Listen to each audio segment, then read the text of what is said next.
έτοιμος να στεφτεί πρωταθλητής Ευρώπης. Ακόμα 3 δευτερόλεπτα. 2, 1 και όλα τελειώνουν. Ο Παναθηναϊκός με 89-83 είναι ο πρωταθλητής Ευρώπης για τη φετινή Ευρωλίγκα.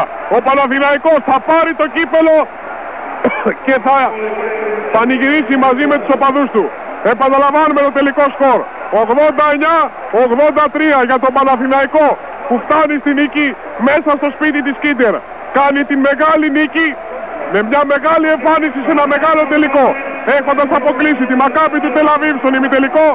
Σήμερα το βράδυ δεν λύγησε ούτε από το ότι η Κίντερ προηγήθηκε με 14 πόντους διαφορά και έφτασε στον μεγαλειώδη αυτόν θρίαμβο με 89-83 με πρόσωπα της βραδιάς, τον Ντέγιαν Μοντιρόγκα, τον Ιμπραήμ Κουτλουάη, τον Λάζαρο Παπαδόπουλο, τον Τζόνι Ρότζερς, τον Φραγκίσκο Αλβέρτη, τον Νταμίρ Μουλαομέροβιτς, τον Γιώργο Καλαϊτζή, τον Πέπε Σάντσες και βεβαίως αυτούς που δεν έπαιξαν, τον